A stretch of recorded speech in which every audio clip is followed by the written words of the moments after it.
Welcome to the Asher Marketing Podcast. This podcast is hosted by Asher Agency, a comprehensive marketing partner for clients across the country. For more information, visit asheragency.com. My guest is Jenn Storey. Jenn, how you doing? I'm great. How are you? I'm great. Thanks for doing this again. Yes. You are one of our rare returning guests. You have the privilege of being on more than once. Yes. Well, you have a new job. Yes. And it's with a company. I'm going to try to pronounce this right. I don't think it's hard, but I've screwed up easier things. Garman Miller, correct? Yes. Tell us about Garman Miller. Garman Miller is an architecture and engineering firm, multidisciplinary. They have interior designers and lots of other excellent people. We have a great marketing and graphic design team, communications team. So lots of talented people doing a lot of really extraordinary things. And how do you fit into the mix there? What is your role and what does the team you work most closely with look like? So I'm on the communication and marketing team, and my role is marketing manager. We also have a director of the department, Doug Rentz, and Jamie Thobie. She does photography, videography. She's a drone pilot, drone pilot. So to have someone on staff that can do that is pretty great. So she can stay on top of, new construction as it's going and get some really good glamour shots of finished works. Yeah. Well, and I assume in your business that visual is a huge part of the story, being able to, on the front end, show people here's what it will look like, and to show prospective clients here's some of the work we've done. Yeah. And we do kind of the full range of that. So you have, renderings from the beginning. We work conceptually with clients to kind of imagine what it's going to be. And, we work through the whole process. So we work with them from start to finish. And, it's really neat to see that work. That's not my expertise, but I enjoy being a part of it. Well, that's what I was just going to ask. So as a non-architect working for an architecture firm, first question is, how do you kind of keep up where it's not your specialty, but you need to understand what people are talking about? You just have to ask a lot of questions. Okay. I think, people are pretty dialed into their specific task, their role, and we have a lot of really great people on staff. If you want to talk to them about, I don't even know, any part of their job, they're going to be passionate about it and want to expand on that with you. And it just makes our story to tell better. So anytime I have those opportunities to try to talk to people, and I'm fairly new, so I have a lot of opportunities to kind of ask questions and get to know people, it just makes our message even stronger. Well, I think there's probably, correct me if I'm wrong, some value in being a little more objective and new because you can see it more like the audience might see it, because most people aren't architects, so they need someone to kind of translate for them. And you'd never want an architect to be in communications. It's just, it's almost too much tunnel vision. So I think when you have that kind of benefit of being uneducated about it, you're kind of learning as your audience would. So you can also speak to it in the way that your audience would understand, not as an architect, Yeah, and you're not coming into this completely new because you've worked in architecture before, so you have some things you can draw from. What's been, but at the same time you're changing companies, which is always a little bit of an upheaval. What's been challenging for you in terms of getting to know a new group of people, a new brand, all that stuff?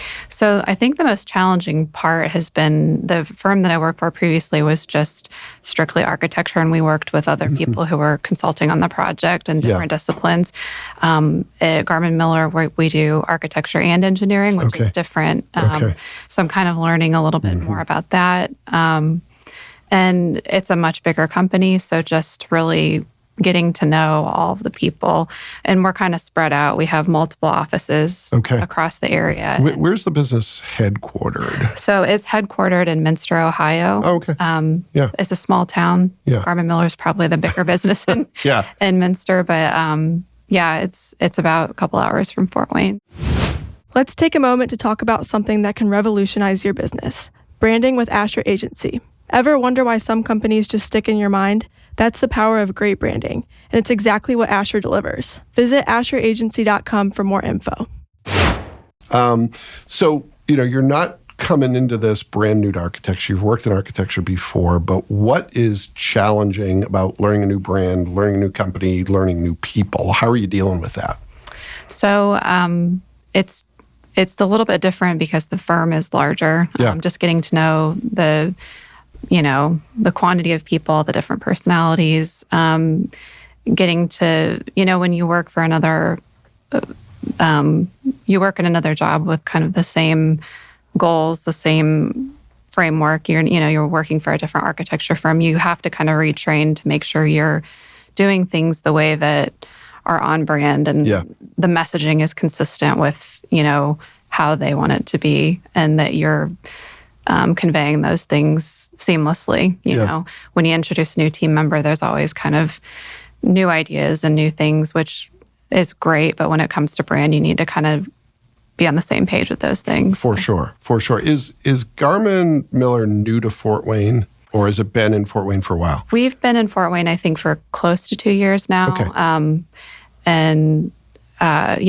We're over on the Electric Works campus, which is cool. It's kind of a neat, innovative place to work, and a lot of activity going on there, a lot of new businesses, a lot of really neat people out there. Yeah, that's my favorite place to work that isn't home or the office. It's a place where I like to go if I have like a 3-hour heads down, I need to work on something. It's a fun space. Mm-hmm. It's got a lot of natural light. Food is close by, which is great. Yeah. So yeah. Well, I'm a little envious of that. So good for you. Yeah. Well, come by and visit. I'll give you a tour sometime. Okay. Well, tell me a little bit about. I know every day is probably different, but what is the average day? What are some of the things you're specifically working on, and what are some of the challenges you're dealing with in this new role? So again, we're a bigger company, so there's a lot more to keep on task with projects, staying up on all the information, what's breaking ground, what's getting close to, ribbon cutting, what do we just need to kind of have updates on, making sure that we're kind of keeping that messaging consistent. And with architectural projects, they can span for years, It's not just like, okay, we've drawn something up and we're going to build it and it's going to be done. It takes a while. So, just making sure that our communications are matching, what updates we need to tell. My day-to-day is focused on, website, social media, normal stuff like press releases, things like that. So my role is a lot more focused on writing, but I do have the opportunity to do, some video content and graphics and things like that. But I work with a great team who has, a lot of talent. So we kind of work together on those things. So on the social media side, how are you staying inspired to tell a story that sometimes can be a little static? How are you coming up with ways to make some of the day-to-day stuff interesting and get attention in a world where it's really hard to get attention? Yeah. Well, I think that the work we're doing, so our architecture firm focuses on school architecture. So pre-K through 12 is our main focus. I think it's just a fun story to tell. So I like to, look at the project, and if we're telling something about a project, and learn what makes that unique. So asking those questions, making sure that, the challenge is always to tell a story in a different way. I mean, you could just say, okay, it's this many square feet. Yeah. This is when we broke ground, blah, blah, blah. But I think it's more interesting to kind of learn what makes it a unique space. So, and making sure we're not just doing the same kind of content. So mixing in video content, stills, trying to make sure we focus on culture. That's been a really important thing. So, how do we integrate that into our messaging naturally? So are you trying in part through social media to recruit employees as well, in addition to staying in front of prospects and clients? Yeah, absolutely. So I think it's important, because we are a fun firm, and to highlight, the people that are so great that we work with. I will say that I work with some really humble but really talented people. So my goal is to make sure that I can tell people that in a way that they'll understand and believe. So. Well, and one of the hardest parts, I would imagine, is kind of cheerleading for that internally. Yeah. Sometimes your humble coworker can be one of the best people to work with because of that humility, but sometimes from a marketing standpoint, frustrating because it's like, you don't understand how great this story is. Yeah. Please help me help you tell it. Absolutely. And I mean, you're working with some of the busiest people in the office. Everybody's super busy, but when you ask somebody, hey, can you take a minute so we can do the social? Sometimes that's not super exciting. Yeah. But, I think if you can coach people and tell them why it's important and try to make it fun, just like this, right? Yeah. Yeah. Oh, yeah. Try to make it fun. Yeah. Yeah. Well, and showing them results too. Yeah. Saying, here's something we did, that was similar that actually got some engagement. Yeah. I think that's usually helpful. It can still be a tough sell, but at least, it gets people a little more likely to do things that don't come naturally to them. Yes. Yeah. I mean, just recently we did a post that featured our 2 team leaders in Fort Wayne. That was one of the, best posts that I've had lately that got the most traction and engagement. It was a simple thing. It was just connecting to their education. There was just a little blog post on their school website, but just attaching that, having a great photo of them, it just really brought out engagement. So trying to do more stuff like that is my goal, in addition to the great projects we do.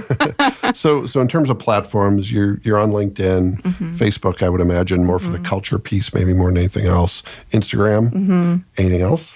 We're also on Twitter, or I call it Twitter. It's X. I think everybody calls it Twitter. Yeah. So we're on X. Yeah. And we use that because a lot of our school clients are actually, that's sometimes the only platform they'll use. So interesting. Yeah. So Facebook and X seem really popular with schools. I've seen more schools jumping on the bandwagon of LinkedIn, but it's usually more the district rather than the individual schools. Yeah. Yeah. How are you balancing the different care and feeding of all those platforms? Well, honestly, that's a challenge, making sure that we're tailoring content to be different for the platforms. I would love to learn how to do that a little bit better. Yeah. That's something I'm always kind of scratching my head about, like, how can I differentiate? Right now, it seems pretty consistent across the platforms, but we're just trying to reach the people who follow us on whatever they're on. So. Yeah, and I think that's a very common problem. So listeners, if you have a solution to Jenn's problem, please call in. Yeah. So I want to pivot to something else I know is important to you, that you and I connected over at one point. That's Fort Wayne Trails. You are currently a board member. Yep. Tell us why Trails is important to you. Well, I'm a runner, so I like being out on the trails. Yeah. As much as I can. Last time I was here, I had a broken hand from it. So remember that? Yeah. So, but yeah, it's important for me. And hopefully you will leave here with no major injuries. I think I'm in good. Okay, good. But yeah, it's important to be a part of an advocacy group that, is really supporting something I love and that I use and my family uses. I like the mission of trying to connect the trails, making sure everybody has, equal opportunity to get out and explore and be a part of that system. So do you have a particular favorite stretch of trail? Well, I'm out on the southwest part of Fort Wayne, so we're really close to that West Hamilton. Yeah. And I can kind of make that loop around like Homestead and back to my house. Yeah. So. Well, I love all of it. It's hard to pick a favorite, but to look back at where Allen County was with its trail system, even 10 years ago, but certainly 20 years ago, I think it's still underappreciated how good the trail system is. Yeah. Because really, almost anywhere you live, at least in the city limits, and I would say even beyond that, there's an access point that's not too far, and it makes it safe. It makes it easier to do things that are good for us that the world seems to be making it harder for us to get to, but it makes it a little easier. Yeah. And I mean, I'm always a little bit surprised. I should probably know the trail maps by heart, but I just don't. I'm not a map person. Yeah. So I was just out in the Leo area yesterday, and I got to see just a beautiful stretch of trails that are accessible. And I mean, it's always really encouraging to see kind of those new stretches and experience. And it's really great when you see it as part of new development, when developers are acknowledging that it's good for economic development and good for quality of place. I empathize with what you said about maps. I'm so bad at the map thing that for the short time that I was board chair, you may remember that I did this thing where I was going to cover all the trail system in a year and try to, that was just me panicking and being like, I'm the board chair, but I don't know where any of these places are. Yeah. But it was really great from a discovery standpoint that things that just weren't in my normal, commuting pattern or home pattern, to go see it and to say, wow, this isn't just, in the neighborhood I live in or work in. This is really throughout the city. There's great access points and great trail everywhere. Yeah. So you are also one of the marketers on the board. Mm-hmm. So how are you helping Trails get its message out as a marketer? Well, we just went through a strategic planning process, which is really helpful. And I think that will guide the effort, moving forward. We're still kind of, hammering out some of those details, but I think that kind of re-energized everybody after going through that. Yeah. I hadn't been a part of a strategic planning like that before that was that intensive, and it was really great. So I think, with that renewed kind of energy and, focus, I think we're going to be able to do a lot to help with marketing. And, they're limited. They're a small team. Yeah. But anything we can offer as a group, we have really great volunteers on our board and committees, that have some really good advice and good, skills to offer. So I'm hoping we can help as much as possible. Well, and I'm genuinely glad that there's someone like you on the board who can bring new energy to it. Mm-hmm. Because at one point there was a marketing committee that I chaired and I was like, we have James. James does a good job. We don't need a committee. And it was kind of like, what are we going to talk about? Because you have an organization that really functions well. Fort Wayne Trails being an advocacy group doesn't build trail, doesn't maintain trail because of city ordinances. You can't put signs on the trail. So I'm like, I don't know, maybe help James with social media, but I'm glad there's new energy there helping solve that problem because it is challenging when you have limited resources to get the job done. But I think just that perspective of people who don't deal with it every day brings some new energy to it. Yeah. Yeah. And I think, the last thing you want is a nonprofit person working for a small organization is another committee. Yeah. You don't want to just, here's everything I'm doing. Here's all the stuff. Reporting out. Yeah. So I think our goal is to not have that, but to be more of like a big picture. Here are our big goals and here are the ways we can achieve those things in a reasonable way. Yeah. And there's, with some of the, funding changes at the state level, there's a real need to have that extra gear to help tell the story because there's a lot of really worthy nonprofits out there and more competition for donor dollars and support. Right. So I left the board at exactly the right time when all the funding stopped. So good luck solving that problem, Jen. Well, thanks for coming back. I really appreciate it. It's great to have an update on what you're up to. And who knows, maybe we'll have you back some other time to learn what's new. And hopefully no broken limbs in the process. Yeah, thank you. All right, stay safe out on the trails. All right, thanks. And thanks to everybody who took the opportunity to listen to this episode of the Asher Marketing Podcast. We'll be back next time with another great guest, and we hope you'll join us then. Thanks for joining us today. Next time, we'll be featuring another great guest, so be sure to tune in. If you enjoyed this episode, please subscribe to our show and leave us a review. It really helps others find us. Visit our website at asheragency.com for more resources and updates.